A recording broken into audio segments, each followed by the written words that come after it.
Bethell details చూస్తే వాయిదా తర్వాత లోక్సభ ప్రారంభమైంది. లైవ్ ద్వారా చూద్దాం. वो अनपार्लियामेंट्री तो है ही है, बल्कि इतना अनपार्लियामेंट्री एक्सप्रेशन है वो, मैं अपने बुक से नहीं बोलूंगा कि यदि कोई व्यक्ति या माननीय सदस्य अपने आप को भी इडियट समझे तो वो नहीं कह सकता, सदन के बाहर जाकर के कह सकता, उसमें नहीं कह सकता। मुझे हैरत है कि नेता प्रतिपक्ष जिनका एक रुतबा रहता है उनको ये बेसिक पार्लियामेंट्री नॉर्म्स की जानकारी नहीं,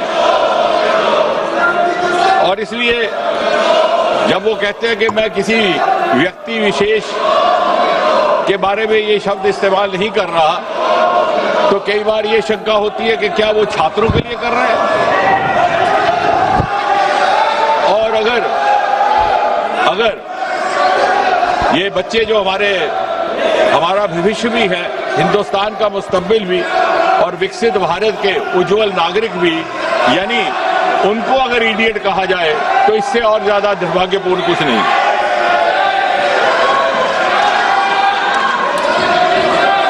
मुझे ये भी हैरानगी है कि नेता प्रतिपक्ष को सार्वजनिक जीवन और प्रशासनिक प्रणाली की जो बुनियादी बिंदु हैं उनकी जानकारी का भी अभाव है। सबसे पहली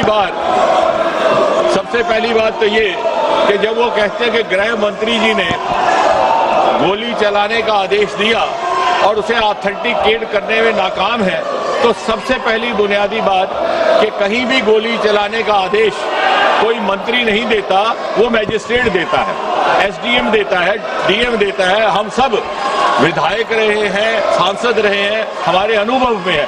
इसका अर्थ ये हुआ कि उन्हें सार्वजनिक जीवन का भी अनुभव में अभाव है। दूसरी बात, ये बार बार स्पष्ट किया गया कि गोली चली ही नहीं, अश्रु गैस, टीयर गैस का इस्तेमाल हुआ, लेकिन जब गोली चली ही नहीं तो आदेश देने का सवाल ही नहीं पैदा होता, और आदेश देने का अधिकार मैजिस्ट्रेट के पास रहता है, मंत्री के पास नहीं। फिर इन्होंने ये कहा कि गृह मंत्री जी के साथ 30 गाड़ियों का 30 व्हीकल्स कैवलकेड, शायद इनको गिनती करने में भी दिक्कत है। इन्होंने शायद वो कैवलकेड देखा ही नहीं कि 30 गाड़ियां कभी भी गृह मंत्री जी के साथ नहीं चलती। फिर उन्होंने ये भी कहा कि गृह मंत्री जी विदेश गए हुए थे। हम में से किसी की जानकारी में ऐसा नहीं, कहीं कोई प्रमाण नहीं, क्योंकि विदेश जाने का सवाल ही नहीं। गृह मंत्री जी कभी भी विदेश नहीं गए। तो यानी तथ्यों के बिना, सत्य के बिना गैर जिम्मेवारी से इस सदन में बात कह देना और फिर कह करके निकल जाना, यह किसी जिम्मेवार नेता और विशेषकर नेता प्रतिपक्ष का व्यवहार हो ही नहीं सकता।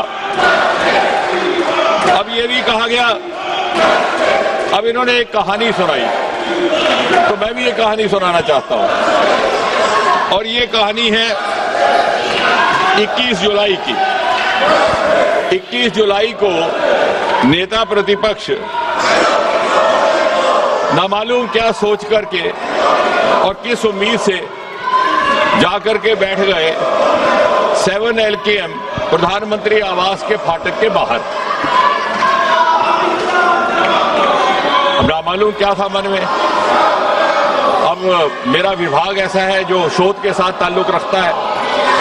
जब इस पर थोड़ा सा मंथन किया तो ये संभावना लगी कि शायद बहुत जमाने से इनको ये हसरत सता रही थी कि देश इनको प्रधानमंत्री चुने और 7 LKM में बिठाए। अब इनकी जब वो हसरत पूरी ना हुई तो निराशा और फ्रस्ट्रेशन से हताश होकर के वो प्रधानमंत्री आवास 7 LKM के दरवाजे पर जा बैठे। और फिर जब इनको बड़ी विनम्रता से समझाने का प्रयास किया गया कि ये आपको शोभा नहीं देता, तो इन्होंने कहा कि मुझे उठा लिया जाए। ना चाहते हुए भी जब पुलिस को इनसे ये निवेदन करना पड़ा कि आप हट जाइए, तो बड़े बेगैरत होकर के वहां से निकले। और जैसा कल हमारे एक माननीय सदस्य कह रहे थे, शुरू में तो ये उस आंदोलन के साथ जुड़ने में गुरेज कर रहे थे, इन्हें लगा कि आम आदमी पार्टी का आंदोलन है। लेकिन जब आंदोलन इन्हें लगा कि उठने लगा, तो इन्हें जो माननीय सदस्य कल कह रहे थे, जेन ज़ी की जबान में MIA हो गया। MIA मतलब मिसिंग इन एक्शन, जो हमारे जेन ज़ी की भाषा है। और दूसरा, जैसा कल बताया गया कि FOMO, fear of missing from action, और इसलिए ये जाकर के वहां बैठे। और फिर जब इन्हें उठाया गया, तो जो इन्होंने दृश्य वहां पे दर्शाया अपने उठाए जाने का, तो क्या वो गालिब का शेर है कि बड़े बेगैरत होकर तेरे कूचे से हम निकले, बड़े बेआबरू होकर तेरे कूचे से हम निकले, बहुत निकले मेरे अरमान, लेकिन फिर भी कम निकले। यानी वो जो दबे हुए अरमान है 7 एलकेएम में जाकर के बसने के और नेता बनने के, वो ना मालूम किस किस प्रकार पिछले एक सप्ताह में जाहिर हुए। मैंने 40 से 45 हमारे वक्ता रहे, सबके सुझाव भी नोट किए, बड़े ध्यान से भी सुना। उसमें कुछ एक बातें ऐसी भी आई जो मुझे लगता है कि स्पष्ट करने लायक है। यहां पे ये बताया गया, हमारे कांग्रेस के नेता गगन गोगोई जी ने कहा कि मासूम बच्चों पर जुल्म और सितम ढाया गया। शायद उन्हें ये मालूम नहीं कि utmost restraint was exercised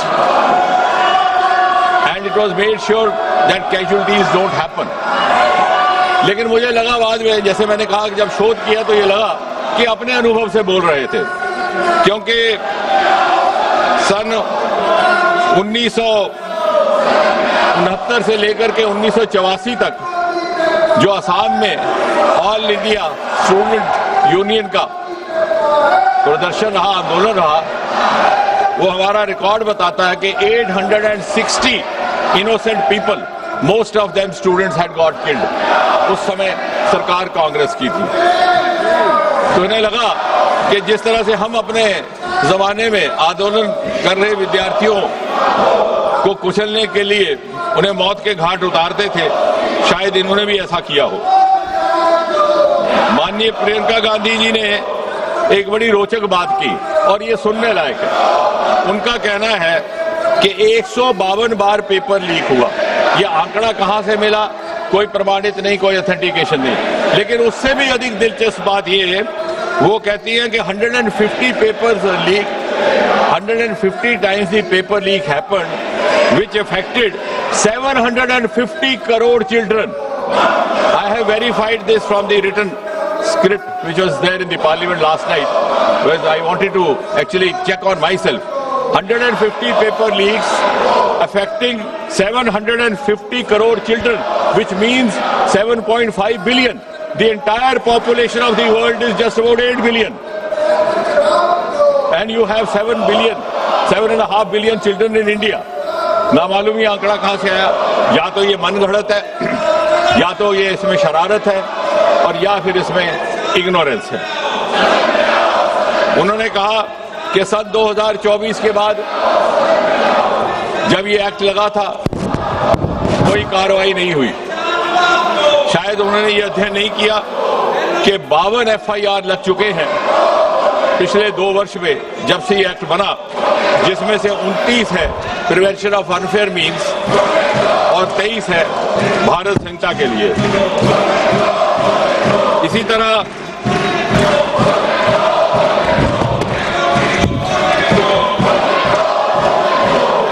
Venugopal जी ने कहा कि हमने स्कूल बंद कर दिए। शायद वो ये कहते कि हमारे हायर एजुकेशन के अफसरों में 30% बढ़ोतरी करने का ये काम इस सरकार ने किया है। we have increased the number of universities from 760 to 1,293. I am not saying anything without evidence. The number of higher education institutions has been increased from 51,534 to 64,896. इसी सरकार ने ट्राइबल्स के लिए एकलव्य विद्यालय भी बनाए और इसी सरकार ने national education policy 2020 lie, which is a game changer and which should have happened actually. वो एक आपका अधूरा काम और आपका पाप था. उसका नॉमेनक्लेचर भी गलत था. Human resource development is a nomenclature used in the corporate sector and other places to refer to personal management, and you had made young children prisoners of the subjects chosen for them in class 12 by their parents, by their guardians, by their elders. NEP 2020 has liberated our adolescent children from these subjects that they took up for class 12 and given them an aptitudinal freedom. अर्थात यदि कोई माता पिता अपने बच्चे को 12वीं कक्षा में 12वीं जमात में मेडिकल के सब्जेक्ट चुनने के लिए इसलिए हिदायत देते हैं कि उन्हें ये उम्मीद होती है कि वो आगे चल करके डॉक्टर बने और किसी कारण वो नहीं बन पाता, तो पिछले जैसे हालात नहीं कि वो बीएससी भी उन्हीं मजमून में करेगा, एमएससी भी उसी सब्जेक्ट में करेगा, पीएचडी भी उसी सब्जेक्ट में करेगा, ना चाहते हुए भी ही becomes prisoner of the subjects.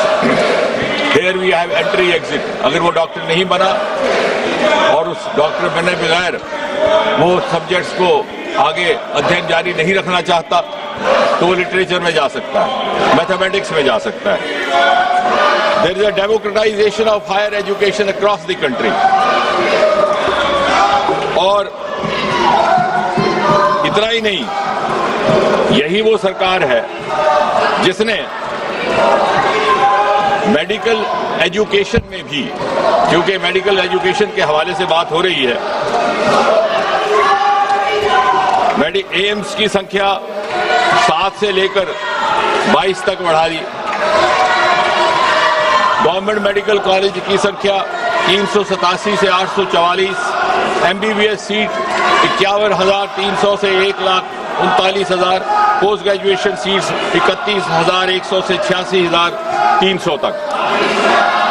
अब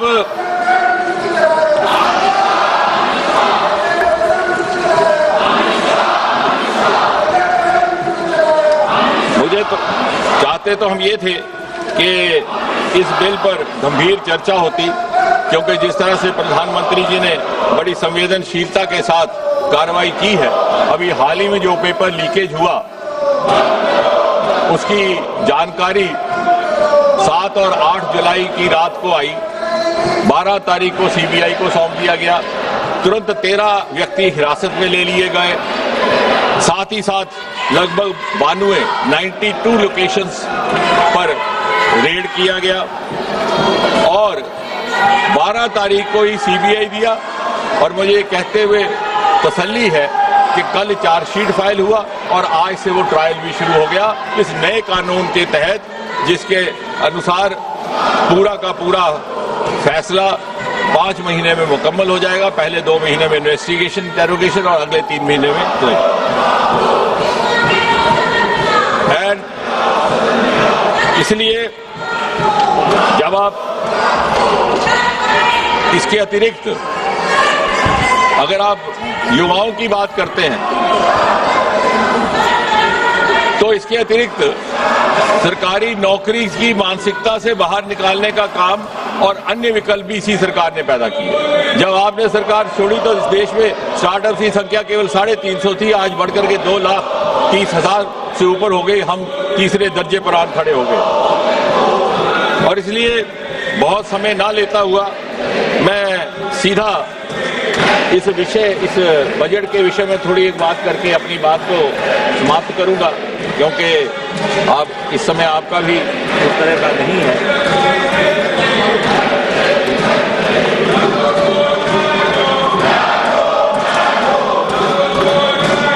इस बिल की ये खासियत है कि the public examination prevention of unfair means amendment bill 2026 इसकी कुछ एक धाराएं मैंने कल भी व्याख्या की थी। कुछ और तफसील में अगर आज जाने का मौका है तो मैं कुछ ही क्षण लेकर के इस बात को कंक्लूड करता हूं। Public examination prevention of unfair means bill 2024 was enacted in January 24, लेकिन हाल ही के घटनाक्रम के बाद ये इस सरकार की संवेदनशीलता है and openness to accept the inputs and to learn from the experience and also to learn from the advice of the experts के लगा कि इसको और स्ट्रिंजेंट बनाया जाए। इस एक्ट के तहत जो अनअमेंडेड था उसमें भी the offence is cognizable, non bailable, non compoundable with stringent punishment. लेकिन जब महसूस हुआ कि इसे और ज्यादा सख्त बनाने की आवश्यकता है तो इसकी कुछ एक धाराओं में